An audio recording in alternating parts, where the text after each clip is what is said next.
Assalamualaikum warahmatullahi wabarakatuh dan salam sejahtera. Terima kasih banyak kerana sudi datang untuk menonton video saya pada hari ini. Dan seperti biasa, bagi mereka yang baru pertama kali datang untuk menonton ke channel saya ataupun mereka yang masih lagi belum subscribe, saya mohon jasa anda untuk subscribe ke channel saya. Dan bagi mereka yang dah subscribe, saya mohon anda untuk kongsikan video ini kepada rakan-rakan serta ahli keluarga anda. Semoga apa yang saya nak kongsikan sedikit pada hari ini adalah satu perkongsian yang bermanfaat untuk kita semua, insya-Allah. Okey, jadi saya percaya rata-rata daripada semua kita yang menonton video ini telah pun mengetahui bahawa hari ini adalah hari efektif bagi pembubaran Parlimen di Malaysia. Parlimen telah pun dibubarkan pada 10 Oktober 2022 dan dalam tempoh 60 hari perlu diadakan pilihan raya dan juga sebagainya lah. Okey, isu pilihan raya ni sebenarnya saya dah pernah highlight dalam satu sesi live sebelum ini pada bulan 8 lebih kurang macam tu lah, tapi dipertikaikan kerana pasal belanjawan dan sebagainya. Namun sekarang ni dah terbukti lah, walaupun belanjawan telah pun dibentangkan dan belum lagi diperbahas, belum lagi dilulus dan sebagainya, Parlimen telah pun terbubar pada hari ini. Jadi apa yang kita sangkakan takkan berlaku sebelum ini, sebenarnya hari ini telah pun berlaku, dan ini mungkin salah satu pembubaran Parlimen yang kita boleh katakan agak bersejarah lah. Mungkin tak pernah berlaku ataupun pernah berlaku sekali sebelum ini. Pernah berlaku sekali kalau tak salah saya. Sebelum ini dibentangkan bajet, kemudian Parlimen dibubarkan. Okey, jadi hari ini saya ingin menjelaskan sikit lah. Apabila telah pun diumumkan tentang pembubaran Parlimen ni, banyak mesej masuk. Gelap pula. Banyak mesej masuk pasal isu kadar BSP. Okey, isu kadar BSP ni saya hanya boleh mengulas berdasarkan pengetahuan saya secara umum lah apabila berkaitan dengan pembubaran Parlimen, kerajaan dan sebagainya. Okey, jadi kita tengok pada kesan negatif pembubaran Parlimen ni, kalau daripada segi sudut keuangan dan juga isu kadar BSP ni, isu-isu lain macam banjir apa semua tu, benda tu dah memang nyata dan kita tak boleh nak buat apa sebab kerajaan dah umumkan. Tetapi dari segi isu bantuan kewangan dan juga isu kadar BSP sebagai contoh, kesan negatif yang pertama adalah perjuangan untuk tuntutan kadar BSP 2.0 secara bersasar ni, dia akan menjadi sedikit terganggu. Okey, kenapa saya kata sedikit terganggu? Hari ini Parlimen dibubarkan dan esok sepatutnya ada sidang Dewan Rakyat sehingga pada 29 Oktober 2022. Kemudian sidang Dewan Negara pula akan bermula pada 21 November 2022 selama 3 minggu. Jadi apabila Parlimen telah pun dibubarkan, ke semua sidang Dewan ni tak ada. Sebab apa? Semua ahli Parlimen telah dalam bahasa yang mudah telah hilang kelayakan mereka sebagai ahli Parlimen dan sebagainya. Parlimen bubar habis. Ibarat macam semua dipecat, macam semua diberhentikan. Jadi sidang Parlimen tidak akan berlaku pada esok hari. Apabila tidak akan berlaku, dari segi belanjawan, bantuan BKM dan sebagainya yang telah diumumkan sebelum ini, tidak adalah sebarang perbahasan, tidak adalah sebarang perdebatan, argumen dan juga sebagainya. Jadi untuk kita mendengar isu kadar BSP disebut dalam Dewan Parlimen pada minggu ini, harapannya sudah jadi tiada. Okey, itu kesan negatif yang pertama. Jadi kesan negatif yang keduanya pula adalah isu kadar BSP 2.0 secara bersasar ni akan menjadi sedikit lama. Dia akan berlarutan lagi lah.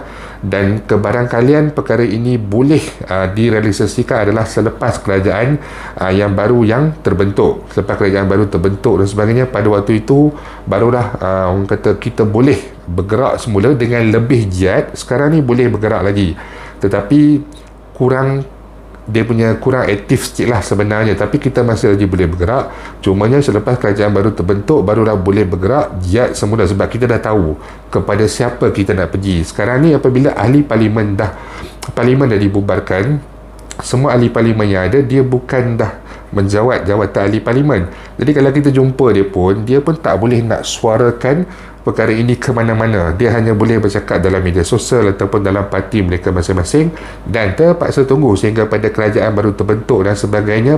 Pada waktu itu, jika beliau masih lagi kekal sebagai ahli Parlimen yang kita jumpa sebelum ini bagi memperjuangkan isu kadar BSP sebagai contoh, jadi kalau beliau masih ada dan pada waktu itu beliau masih mahu bersuara, menyuarakan, jadi pada waktu itu selepas kerajaan terbentuk, barulah perkara ini akan berlangsung. Sidang Parlimen pula, kalau tak salah saya, perlu diadakan dalam tempoh tak lebih 120 hari selepas selepas pembubaran Parlimen.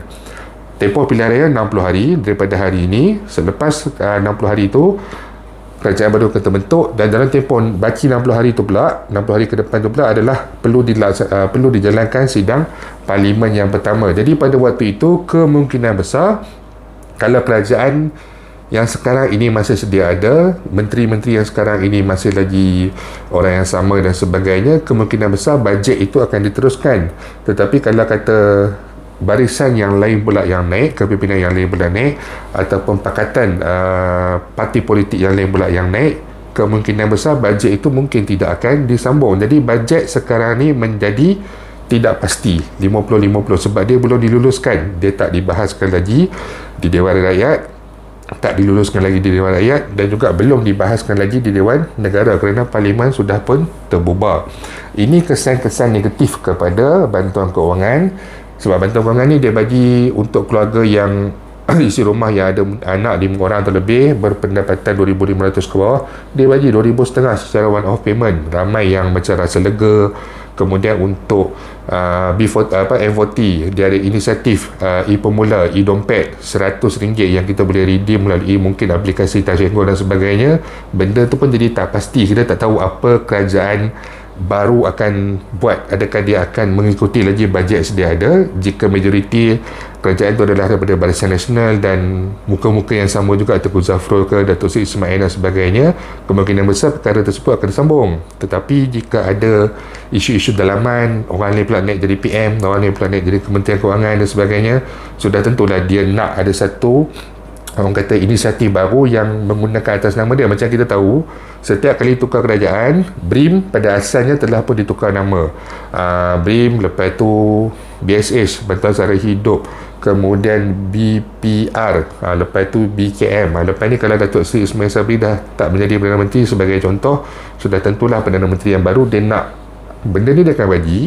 Kaedah pembayaran dia baik atau kurang kita tak tahu macam mana, tapi penjenamaan sudah tentu akan berlaku sebab masing-masing nak kredit untuk bantuan yang mereka berilah, walaupun pada asalnya ianya adalah BRIM, dan ramai orang lebih mengingati benda itu sebagai BRIM. Okey, kesan positifnya pula adalah sekarang ini apabila Parlimen dah dibubarkan, jadi kita sudah tentu tahu parti-parti politik akan mula bersiap sedia, nak akan ada kempen dan sebagainya. Kempen kecil-kecilan ni kita letak tepi, tapi kempen secara besar, manifesto, macam contoh daripada Pakatan Harapan nak tengok isu golongan B40, nak hapuskan tol, nak hapuskan hutang pendidikan, PTPTN dan sebagainya. Jadi kalau ada manifesto daripada parti-parti politik yang tertentu yang kita boleh, maksud saya di sini adalah, saya cakap balik adalah apabila berlakunya pilihan raya Parlimen ni, kita boleh mendesak parti-parti politik tertentu untuk memasukkan isu pengeluaran kedai BSP,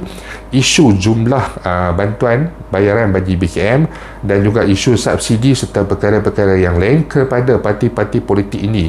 Jadi sekarang ini adalah masa untuk parti-parti politik ini memikirkan satu mekanisme, satu idea, siapa yang dapat, orang kata, menawarkan manifesto yang terbaik, yang mana memberikan manfaat dan juga faedah yang terbaik kepada rakyat, terutama sekalinya kepada pencalon kedai BSP, kepada rakyat golongan B40 dan juga M40 ni, sudah tentulah mereka ini akan mempunyai kelebihan untuk mendapatkan undi daripada rakyat, dan ada kebarangkalian yang besar mereka ini boleh menang serta membentuk kerajaan.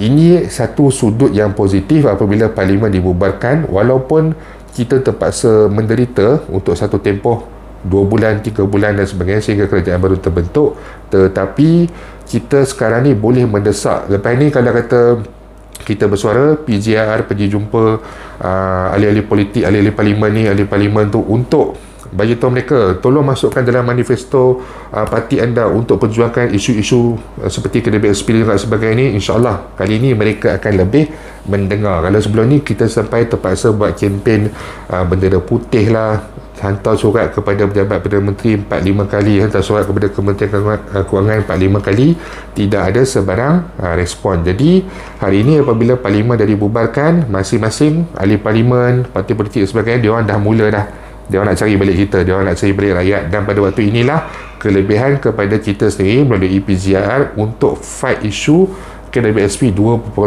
secara bersasar. Jadi itu saja sedikit yang saya nak kongsikan kepada anda semua hari ini.